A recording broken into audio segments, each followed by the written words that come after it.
In this episode of Dr. Phil, we're talking about Miss Suburbia Fatty Crocker here. I went looking for love online. Now, she's having an international sexting affair she's leaving her husband. to marry somebody in Kenya that you've never met. I want to marry her. I've seen pictures. He has gotten naked on the screen. And deserting her kids? She told me the children are welcome to come with her, but if they don't, she's going anyways. Is this all a scam? What happens to be just using my wife to get a green card. Kevin agreed to meet with my team. You're involved with a married woman. Yeah, I'm aware about that. I want to introduce you to Keith, who is her husband. This woman was a gift from God, and I will fight until the very end to save her. A man doesn't steal another man's wife. Anything you want to say to Kevin? I love you, baby. This video is intended for informational, educational, and entertainment purposes only, and should not be used as a diagnostic tool. Every individual situation is different and unique, and it's crucial to seek professional medical advice for any health concerns. Let's do it. Have a good show, everybody. Here we go. This is a safe place to talk about hard things. Stand by. We'll count you down. Today's going to be a changing day in your life. I am not giving up on you.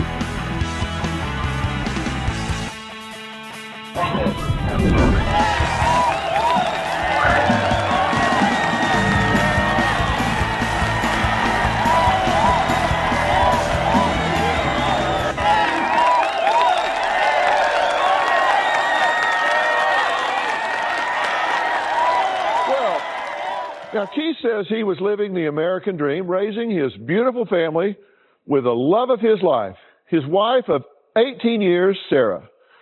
Now, that is until about a year ago when he says he noticed a drastic change in her behavior. Now, Keith says Sarah used to be a loving housewife. She was the secretary at the church and a Sunday school teacher. She was a nurturing mother. She homeschooled their 4 boys for 10 years.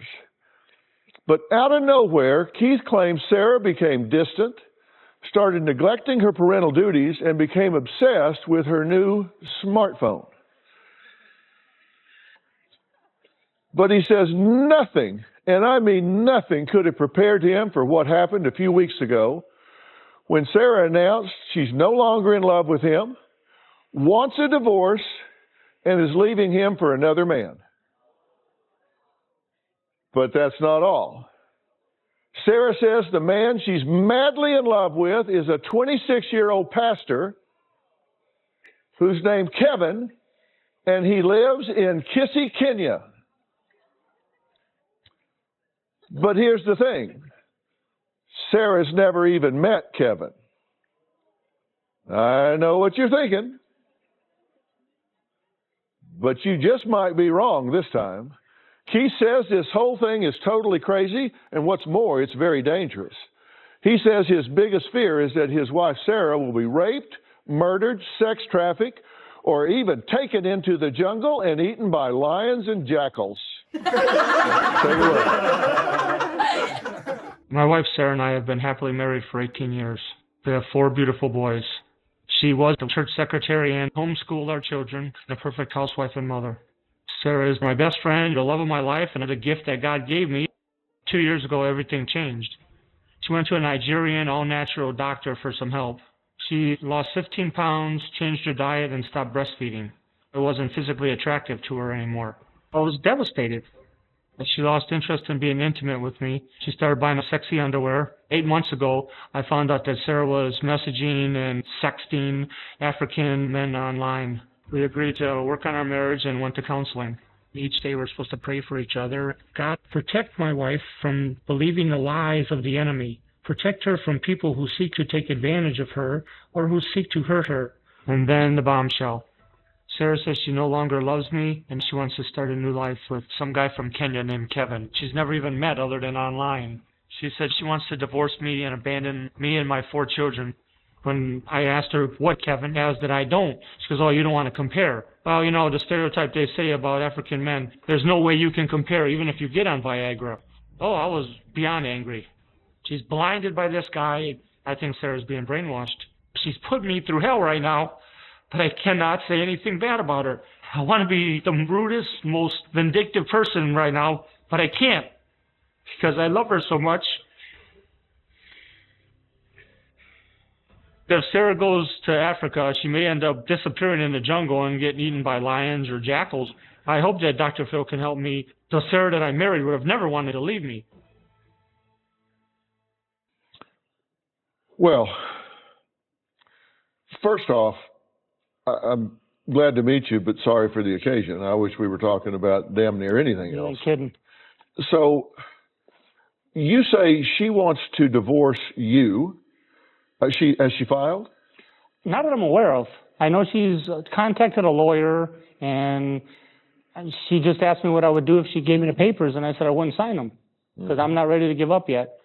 Do you know how long she's been talking to these African men? That I can figure out, I can trace one of them back to January of 2017.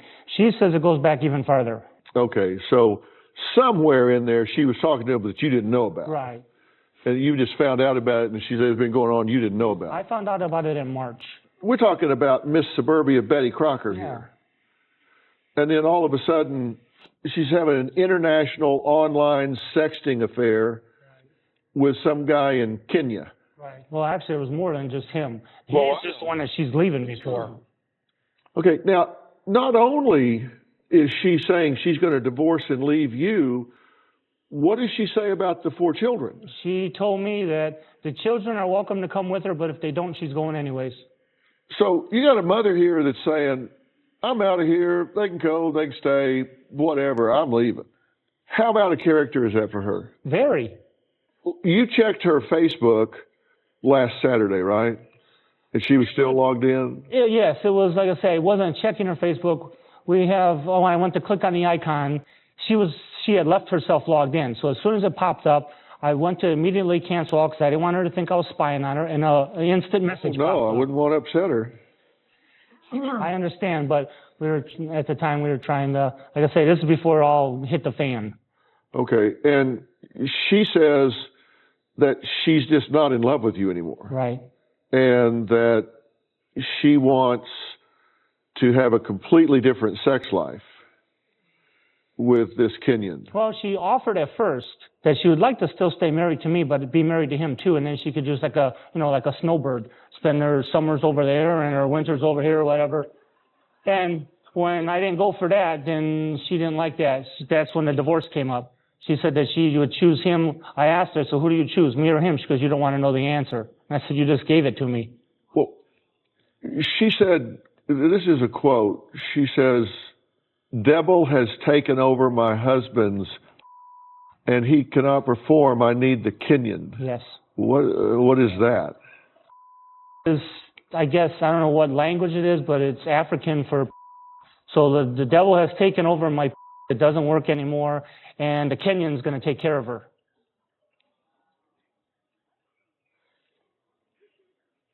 Yeah.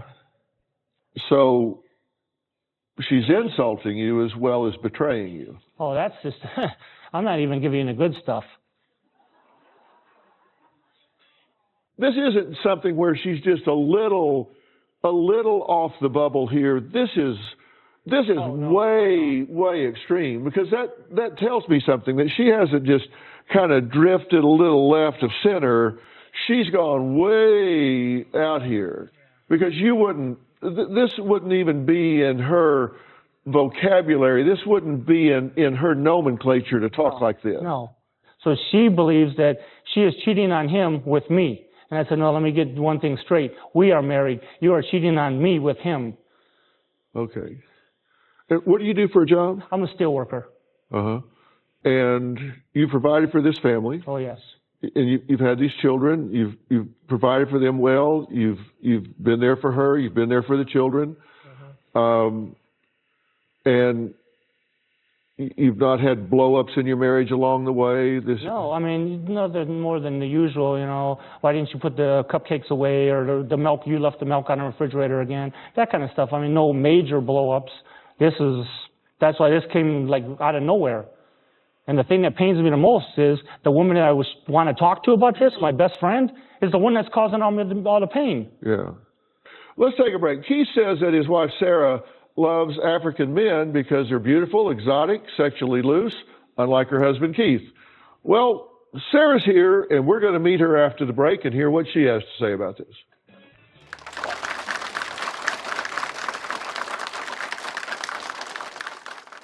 You sexed back and forth? Right. He has gotten naked in front of you, right? I've seen pictures. You're just in love with Kevin. Yes. What's your problem with this guy? Now, how do you think they'll feel about the fact that their mother's saying, I'm going to Africa and maybe I'll see you again, maybe I won't? I hope they'll understand. Sarah's been in online relationships with at least 3 or 4 different African men. I've caught my wife sexting with several of these guys. In another exchange, my wife even said, the devil's taken over my husband, and he can't please me like the Kenyan can. Sarah says I'm into African men because they are beautiful. This is so out of character for my wife.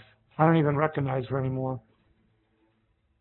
Sarah says her husband Keith is intimidating, controlling, and aggressive, and she hasn't been attracted to him in years.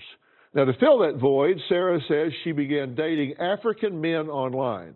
Not a man, but African men, because they provided the attention, sweetness, and sexual freedom that she has long craved. Sarah says she is madly in love with her current boyfriend, Kevin, and as soon as she gets her tax return in February, she's going to Kenya to marry him. Take a look. When I told my husband that I wanted a divorce, he was hurt, devastated, angry. It had been a long time coming. I've not been attracted to my husband Keith for years. Our intimacy was never great, so I went looking for love online. In January, I had my first relationship with a man from Ghana. Things got intimate very quickly. We started sexting. He even sent me pictures of himself naked. Then my husband caught me cheating. My wife even sent pictures of herself in her new sexy underwear. It was devastating because she was making an international mockery of me. He made me promise not to contact him again. I promised I wouldn't, but I still did. When I met Kevin, I really was taken with his gentleness. Kevin is a really happy person, and he's a beautiful African man. When he texts me, he smothers me in love, and he calls me baby, queen. It makes me feel special. Today, I messaged Kevin. He said, hello, my queen. I want to take off your clothes, baby. And I said, I can't wait for that too, my love. Kevin lives on a farm that has an orphanage in Kisii, in Kenya. He is a pastor to the children. We have the same faith background. I think that Kevin's either using my wife to get her money or to get a green card to get to the United States. There's no way I would ever let her take my money to fund her dangerous behavior. I know Kevin is legitimate because I've met his parents on live chat. They are very excited for Kevin to have met me. It's not weird to me that I haven't met him. I believe Kevin is 100% worth leaving my husband and children. I believe Kevin loves me 100%. Well, Sarah, thank you for being here. If you were watching this story on the Dr. Phil show, what would you think? I wouldn't think that would be my life. You've been married how long? 18 years. And then now you're leaving him and going to marry somebody in Kenya that you've never met. If you were watching that, would you think, that's odd? I think that would be exciting. How much of this is lust and how much of it's love? Maybe half and half. Because you sexed back and forth? Right. Yeah. He apparently has gotten naked in front of you, right, on the screen? It really isn't even about being naked. It's the words. Oh, I've seen pictures. Have you sent him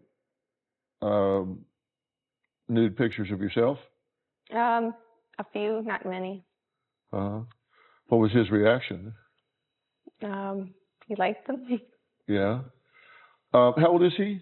He's 26. His ID says he's 20. You know that, right? Right. In Kenya, it's common for people to decrease their age on their IDs in order to work longer for retirement. That is true in Kenya, because I've got investigators on the ground in Kenya. We've met him, we've been there, we've talked to him. This is his identification card. And he told producers, and Sarah, he's 26, the card shows his date of birth is 97, making him 20 years old. So he has a fraudulent ID. Now, what's your problem with this guy? I really don't have I do have a problem, but I don't have any ill will toward Keith. Right. You're just in love with Kevin. Yes. And did you say, I'm going, kids can go, stay, doesn't matter, I'm going either way? Basically, yeah. Yeah. How do you think they'll feel about the fact that their mother's saying, I'm going to Africa and maybe I'll see you again, maybe I won't? I don't plan to stay there forever. I hope they'll understand. All right, well, let's take a break quickly. Sarah says she's in love with Kevin. Her husband and family are 100% sure she's being love scammed in some way. We're going to talk about how that might be going on after the break. And I've got some questions for her about Kevin, because there's some things that I know about him that might be of interest to her.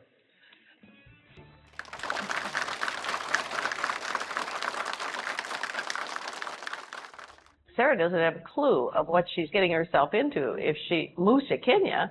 She wants this to be real, but she's not living in reality right now. I feel terrible for Keith. He's never been my favorite son-in-law, but I don't wish this kind of pain and emotional suffering on anyone. If this is the truth, Sarah, then I don't know my sister at all.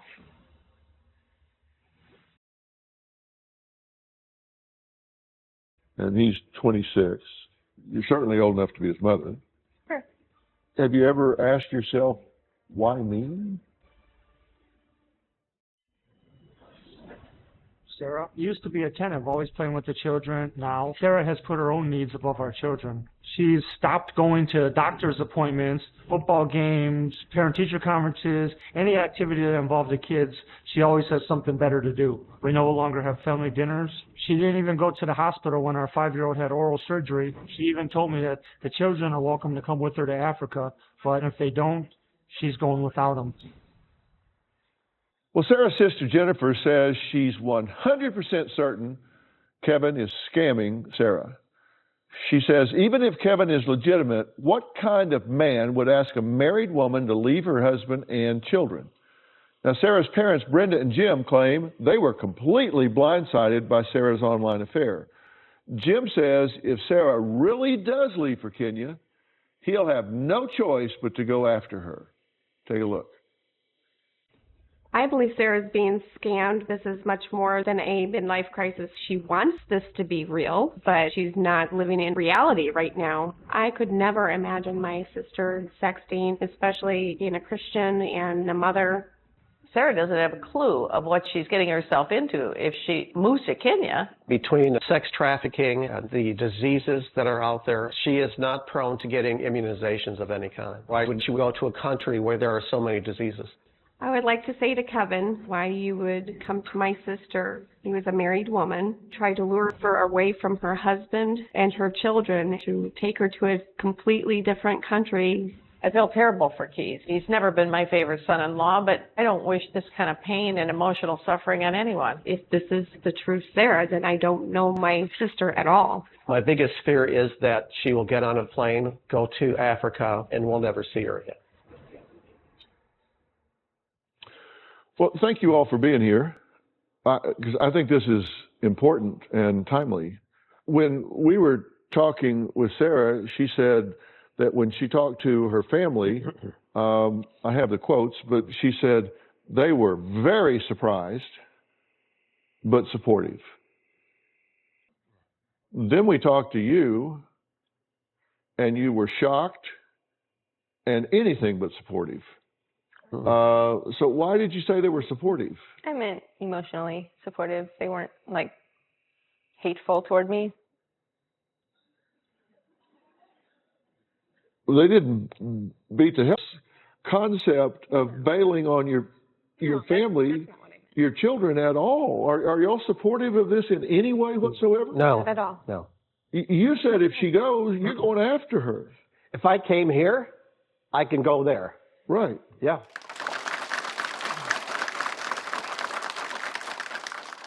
You said if it doesn't work, you'll just come back to him. Not necessarily. That's what you said. Maybe I did, but No, maybe you did. You said if it doesn't work, and in fact, she told you that. She told me that too. You didn't just tell us. She told you No, that. she told me. If it doesn't work, I can always come back to you. Yeah, I told her, so what happens if he's just for a green card? He comes to the United States 6, 12 months, whatever, leaves you. She goes, I'll just come crawling back to you and give you the puppy dog eyes. I never said that. What do you think about this? I'm terrified. And I told Sarah that. She's my daughter.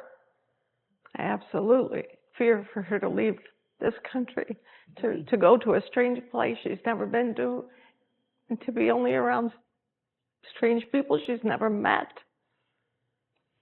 That's where I'm at. Well, you know, we take this very seriously. So we actually have people on the ground in Kenya, in this town. We were going to send one of our Kenyan investigators into Nairobi because I wanted additional information, and I also wanted some other questions asked there in the village. And this is what he told our supervising producer here, that the questions I wanted to ask, he refused to ask because he said, this is a very tribal area, and those kind of questions from outsiders could put him in serious danger despite him being Kenyan himself. And when we said, well, can you go to Nairobi and get some court records so we can check on some things like, is this a real orphanage, and who is this guy, criminal record, anything at all? And he said, I ain't doing that. He refused to go because he said the roads are filled with armed police and men, and it is incredibly dangerous to travel these roads, particularly right now. This is a Kenyan. He said, I'm not, no. Does that bother you? No, it's not in the same area exactly. It's a safe zone he lives in. I've been told that already. Kevin lives in a safe zone, so none of this matters. Sarah has a plan. She says that it's all laid out, and we'll hear about it after the break.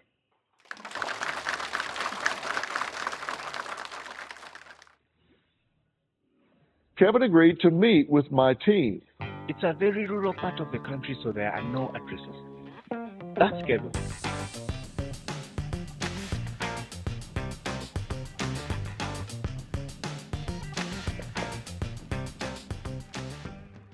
Sarah says that she has a plan and that by the end of it, she'll be a married Kenyan citizen running an orphanage, and the kids will be calling her Mom. Take a look. I'm planning to meet Kevin in February. So I'm counting down the months to that time. Yeah, I asked her why February, and she said, well, because that's tax return time, and I'm entitled to half of your tax return. That way I can get to Africa, and I can have money for a ticket for him to come back. Initially, I would go to Kenya without my children to be with Kevin, but I don't think we'll stay in Kenya, so we'll return. I'd like joint custody with the children, but I know they have a life here. Sarah even told me that she would like to still stay married to me, but also marry him. She's crazy if she thinks that's going to ever happen. My dream for Kevin and I is to build homes here and in Kenya. We'd have maybe even dual citizenship. It's expensive to travel, but we'll be patient. I've told Sarah that Kevin's just using her to get into the United States. She told me, she said, well, if that's the case, I just learn a lesson and then come crawling back to you. I know you'll take me back. My hope is that Kevin and I live together happily ever after. We kind of made a list of your plan as you laid it out to us. Divorce Keith. Initially, the kids stay in America, potentially bring them to Kenya later. February of 2018, buy a ticket to Kenya with tax return and marry Kevin and stay in Kenya for 3 to 4 weeks. Have 50-50 custody arrangement with the 4 children with you. and then bring Kevin back to the U.S., set up home here, apply for dual citizenship, and spend part of the year in Kenya and part of the year in the U.S. And in Kenya, live in the house that Kevin is going to build for you on his farm, right? Right. Run the orphanage with Kevin, and according to Keith, if it's a scam, she'll just go back to you, right? As you said. Why do you think he's interested in you in particular? Hopefully, because he loves me. And you're 44, and he's 26, or 20, or 22, or 3, or 4. We don't know. So you're certainly old enough to be his mother, right? Have you ever asked yourself, why me? I guess not. Why not somebody his own age? He said the women who are in his area are all out for money. They're all out for money. Yeah. And is he wealthy? No. So how would that be relevant to him? Well, he was apparently maybe well off there. I'm not sure. Okay. Well, Kevin agreed to meet with my team, so we sent them to Kisii in western Kenya. We are driving through the town of Kisii, Kenya. It's about a 6-hour drive from Nairobi. I've spoken to Kevin on the phone. He gave me directions where to meet him. He described to me how to get there. It's a very rural part of the country, so there are no addresses. I think this is where he told us to come. That's Kevin.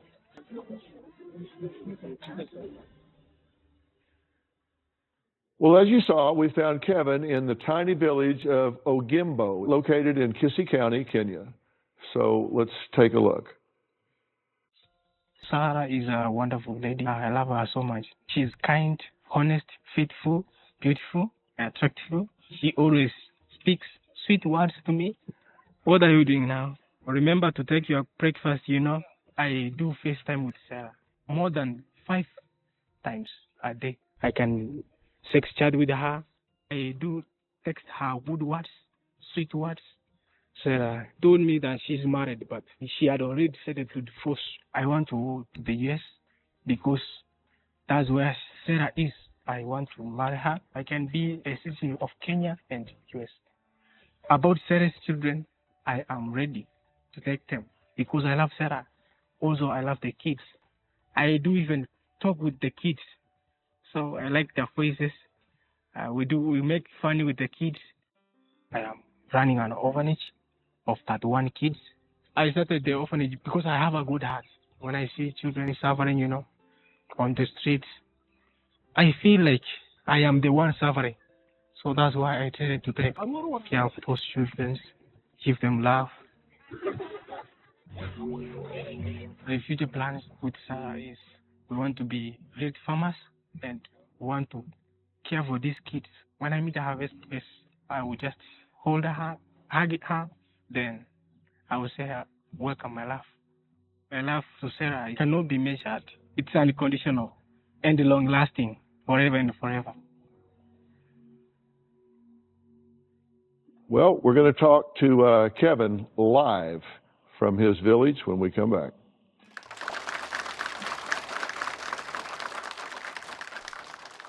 Your plan is to marry Sarah, correct? Yes, of course. Well, let me introduce you to her husband. I will fight until the very end to save her.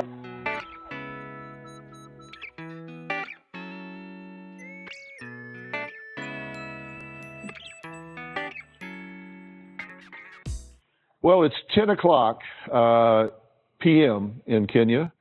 It's about 8,500 miles from here. And joining us live all the way from Kisii, Kenya, I'd like to welcome Kevin. So, hello, Kevin.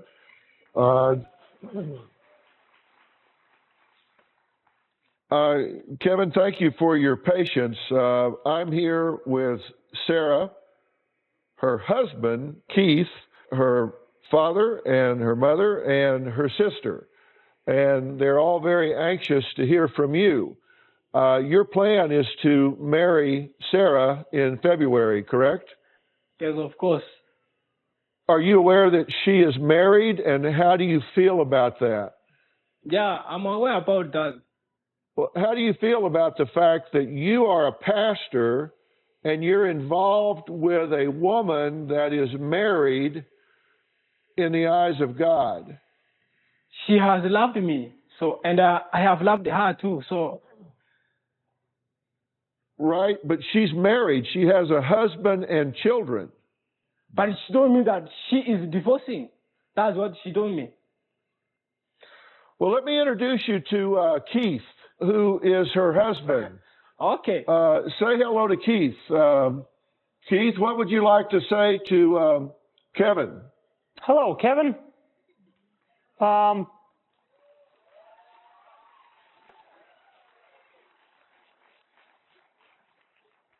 All of this stuff you're talking about, you're a Christian. I don't know what Bible you guys are reading, but the one I read says that it's one man, one woman. You don't covet your neighbor's wife.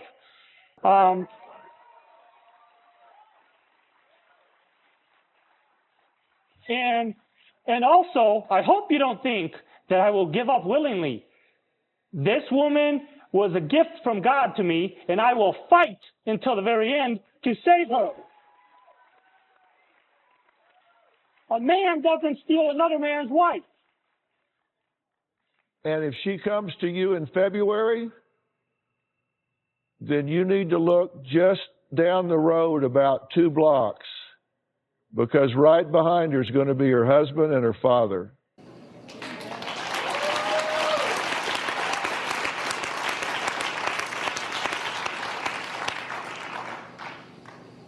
Be glad you're in Kenya. Amen. Because they don't respect what you're doing here. They don't respect what you're doing here.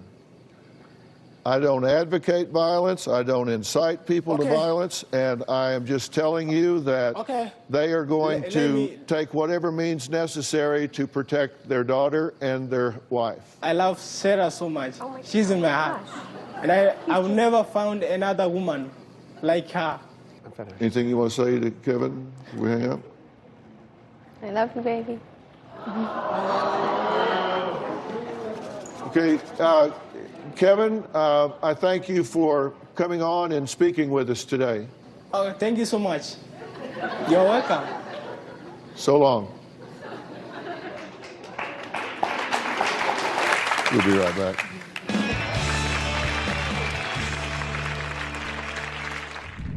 Jennifer wrote in on the Dr. Phil Facebook page saying she was terrified after learning that her sister was divorcing her husband of 18 years with a plan to marry a Kenyan man that she has never even met.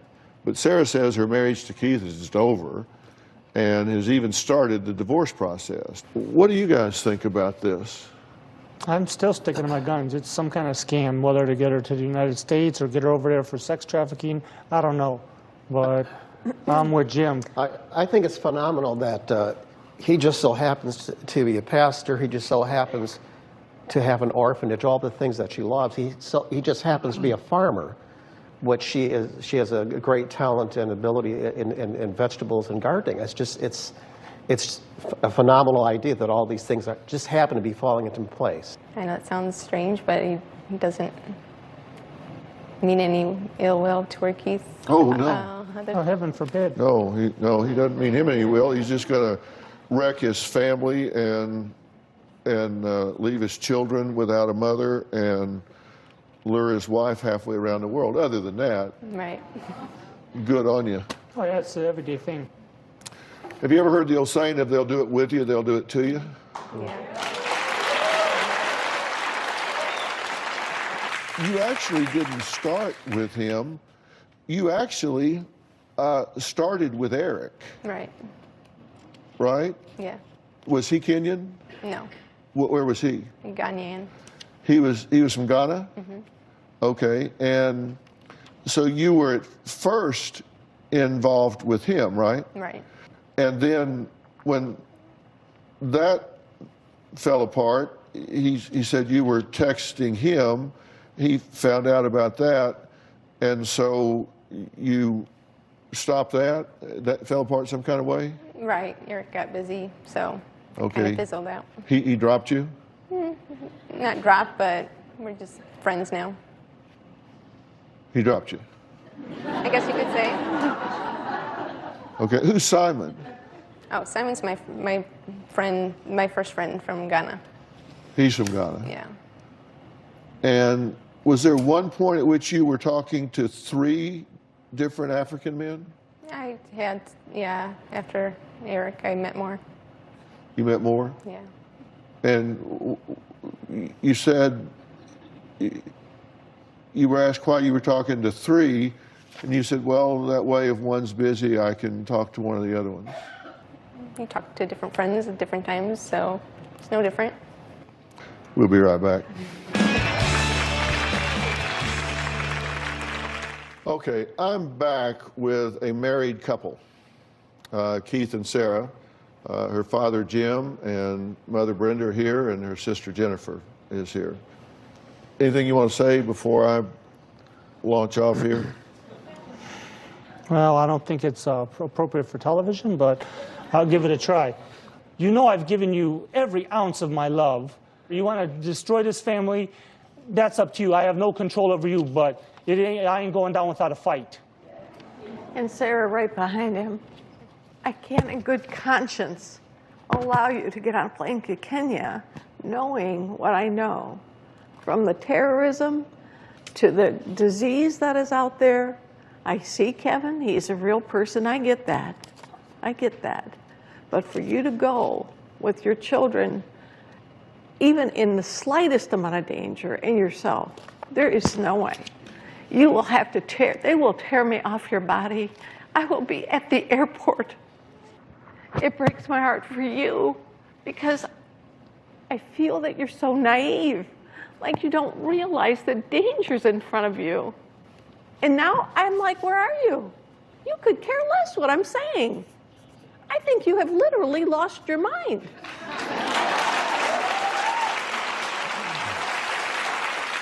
In my opinion, this isn't about Kevin. If what you're doing is picking the most radically different, seemingly exotic alternative from what you have felt like has been a repressive, restrictive, confining, mundane, day after day sameness from a marriage that has lost its luster, so you're looking for something different, something exotic, something exciting, just take me to another life. Before you make an earnest effort to try to fix what you have and where you are, then you're cheating you, you're cheating him, and you're cheating your 4 children. If you want to have a chance at a different life, then you will stop that contact and give this 90 days of an earnest, no kidding, honest attempt to heal this marriage. And if he loves you, then he will honor that space and give you the opportunity to heal your life and heal your family. Give me 90 days. You don't even plan on going until February. All right. Now, do you have the emotional integrity to stick with that? Maybe. I'm not with her answers. I will try. I'm not asking you to try, I'm asking you to do it. Will I get to say goodbye at least? Yes, All right. today. Because tomorrow starts 90 days. I'm just asking you to give me that time.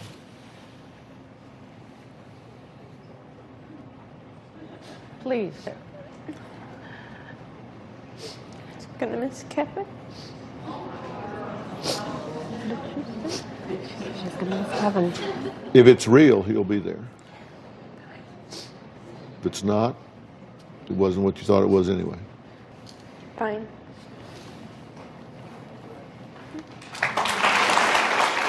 I want to thank all of my guests today.